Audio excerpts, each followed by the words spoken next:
นี่คือห้องวินดี้นอนคนเดียวนะครับเมื่อคืน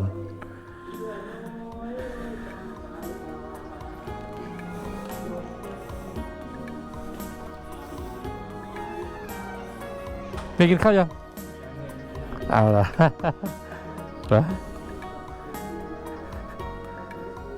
หรือจะกินข้าวแล้วก็มาเข้าห้องน้ำที่นี่เผื่อกินเสร็จแล้วให้เข้าห้องน้ำมันนั่งง่ายไงถ้าไปที่ร้านมันไม่สะดวกนะ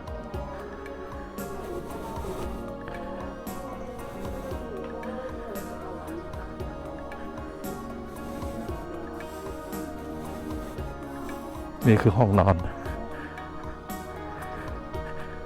สามเอ้ยน้องนะร้านอยู่ข้างหน้าสามเอ้ยน้อง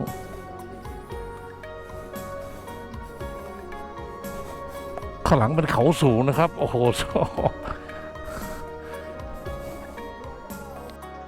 พักนะเอาจากที่พักไซสมบูรณ์แขวงไซสมบูรณ์นะแม่น้ำแหน่ง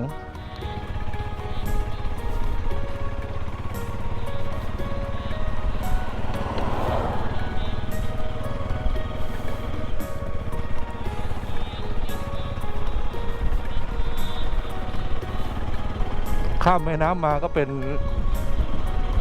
อีกแขวงหนึ่งเลยนะเมืองท่าโทมยินดีต้อนรับนะ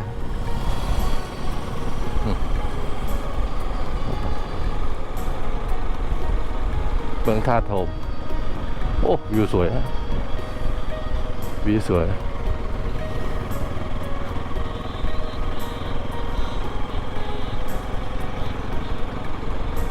วิวสวยภูเขาเยอะ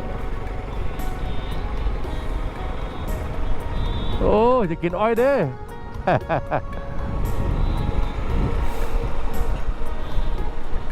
โอ้นั่นน่ะรถ รถจีน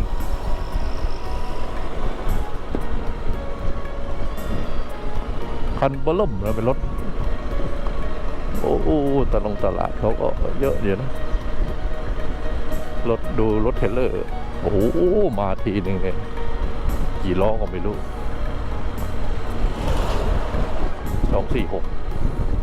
8 12โอ้ย12 24แล้ว24 28แล้ว28ล้อเลยนะสวยงาม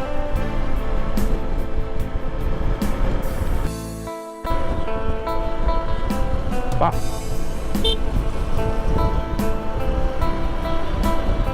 สวย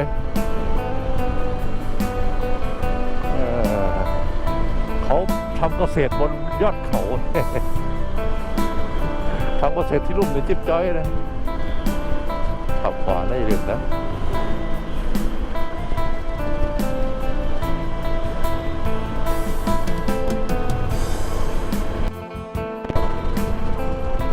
ภูสูงน้ำจะสวย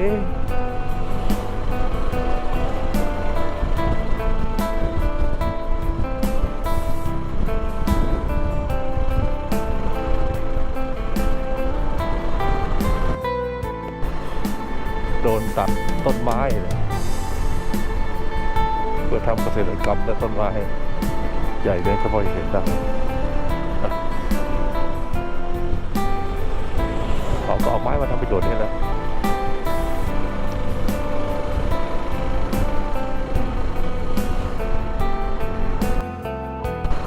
ตรงนี้เมืองคูนนะเห็นป้ายบอกนะแต่ว่าอีกกี่กิโลไม่แน่ใจนะเมืองคูนว่าเมืองคูนจุ๊บลอง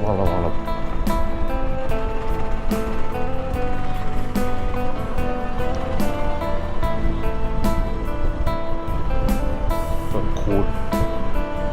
ตรงบนคูนนี่ก็มีเรื่องเล่าอยู่เยอะๆนะครับเมืองคูนที่เมืองท่าโทมอีก10 กิโลนะ ท่าโดม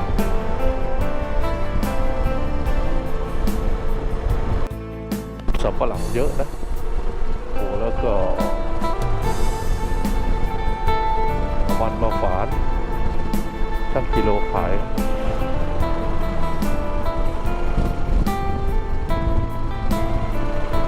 เมืองสันทอง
เด็ก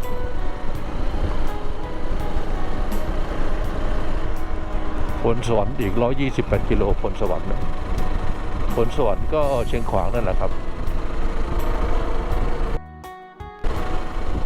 ดูสาวมงขัวดำเอาเสื้อมาใส่กำลังอยู่ข้างหน้านะ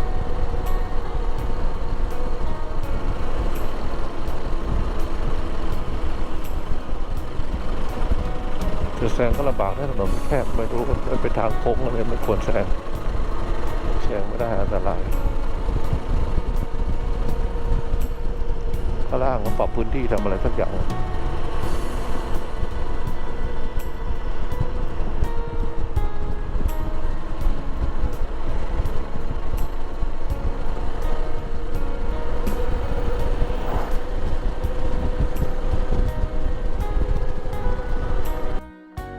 ภูเขาฝั่งนู้นนะครับไอเย็นด้วยความกดอากาศมาจากเวียดนามจีนด้วยทำให้ขโมยหมดนะ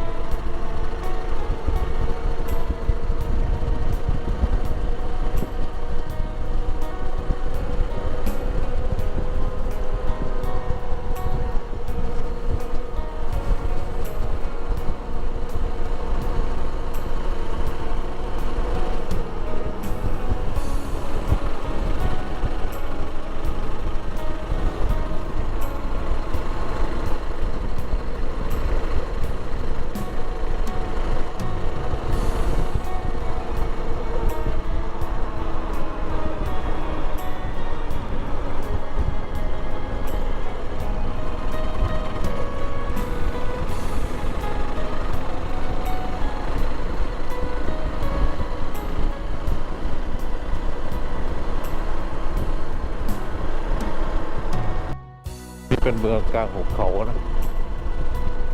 ตรงนี้เป็นเนินต้นไม้ขึ้นก็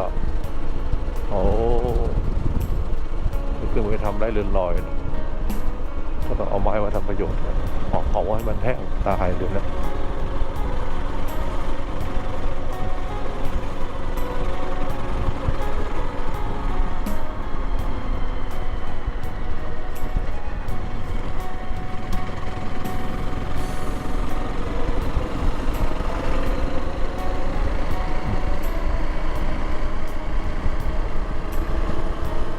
ในเมืองนะในเมืองกลางเขาอะ เงินพักสุภาคำสุภา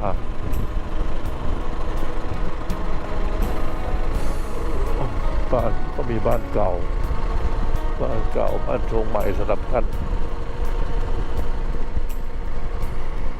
ภูเขาก็ขมึนนะฝั่งโน้นต้นคูนอ่านไม่ผิดนะเงินพักและ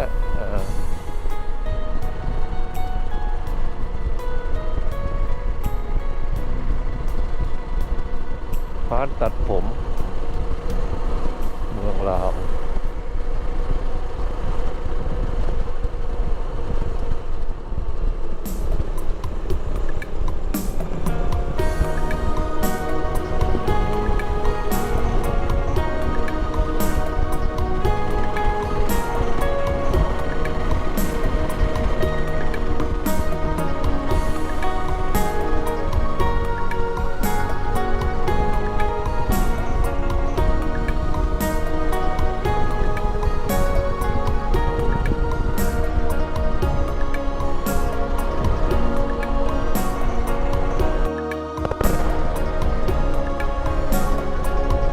บ้านเรือน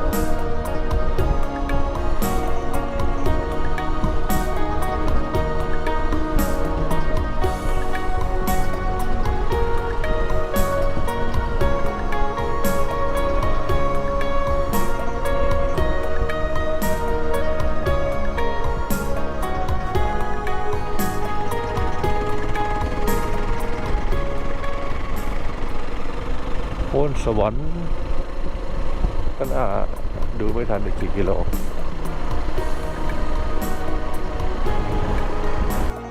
ภูเขาข้างหน้านะอันนี้จะวิ่งอ้อมเข้าไปเหลือบเขานะ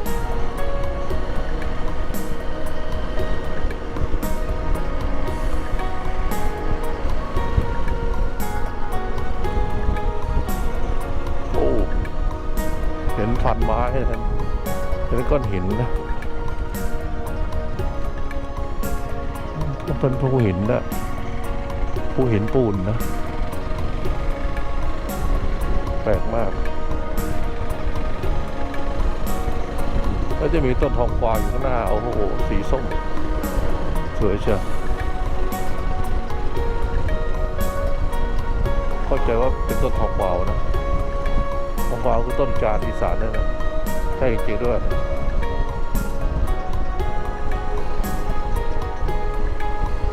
กวาวต้นจานอันนี้เป็นร่องเขาซ้ายขวานะโอ้โห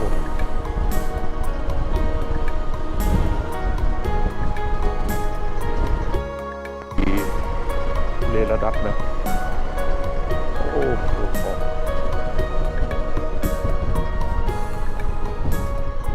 บอกนิดหนึ่งนะ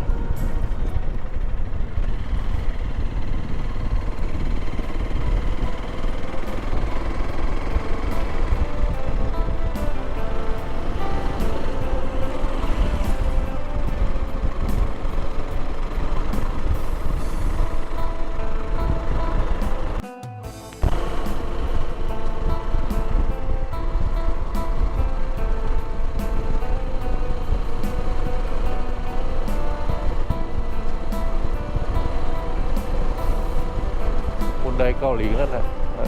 ตัวที่นี่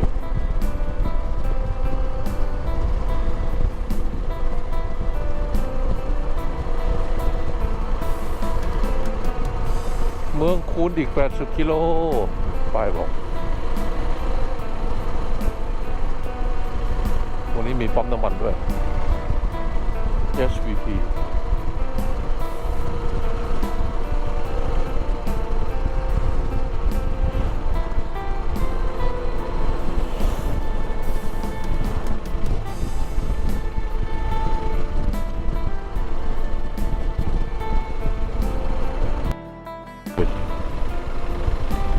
เมืองคูนอีก76 กิโลตรงนี้นะ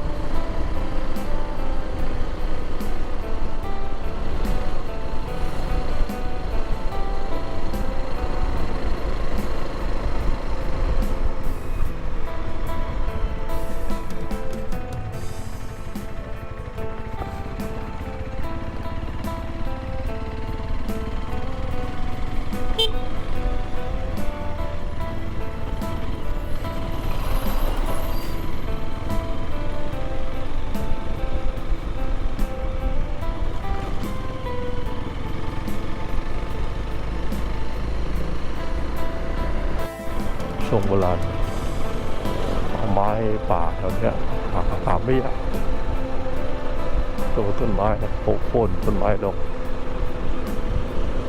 ตะปูนก็มีต้นไม้โบราณก็มีตรงนั้นบ้านทรงโบราณอย่างเงี้ยน่าอยู่เนี่ยขัดแตะนะปลูกมันนะเอามันมาฝานนะมันสับปะรดตอนนี้ก็เป็นไม้บ้านไม้ของเก่า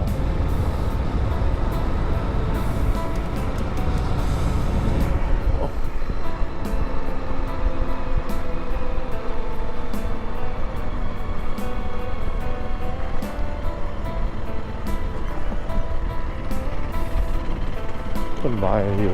ยืนต้นตายเยอะแยะไปหมดเลยข้างนะ